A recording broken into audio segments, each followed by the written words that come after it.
नमस्कार, मी दीपक पळसुले। रात्रीचे 10 वाजता आहेत। 10च्या बातमीपत्रामध्ये आपल्या सगळ्यांचं स्वागत। दिवसभरातल्या सगळ्या महत्त्वाच्या घडामोडींचा घेऊया सविस्तर आढावा। बुलेटिनच्या सुरुवातीला बातमी उद्या होणाऱ्या एका मोठ्या सुनावणीची। राज्यात होणाऱ्या स्थानिक स्वराज्य संस्थांच्या निवडणुका पुढे ढकलल्या जाण्याची शक्यता आहे। स्थानिक स्वराज्य संस्थांच्या निवडणुकीत एकूण आरक्षणाची मर्यादा 50% जास्त झाल्याने सर्वोच्च न्यायालयात याचिका दाखल करण्यात आली होती। त्यावर उद्या सुनावणी होणार आहे। राज्यातील 44 नगरपालिका, 11 नगरपंचायती, 20 जिल्हा परिषदा आणि नागपूर चंद्रपूर या 2 महापालिकांमध्ये 50% आरक्षणाची मर्यादा ओलांडली गेल्याचा राज्य सरकारचा अहवाल आहे। त्यावरूनच दाखल झालेल्या याचिकेवर 19 नोव्हेंबरला सुनावणी पार पडली। त्यावर सुप्रीम कोर्टाने आरक्षण मर्यादा ओलांडल्याबद्दल राज्य सरकारवर ताशेरे ओढले होते।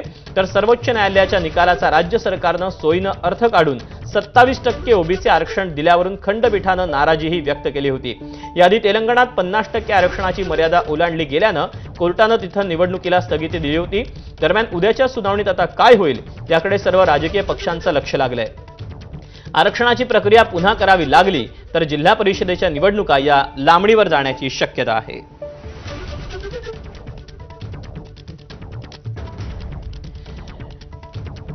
तेव्हा आता कोर्टाचा निकाल काय येतो यावर जिल्हा परिषदेच्या निवडणुकांचं भवितव्य अवलंबून असणार आहे।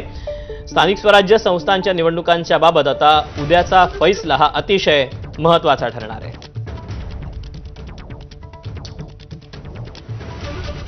निवडणूक आयोगाने प्रसिद्ध केलेल्या प्रारूप याद्यांविरोधात तिथे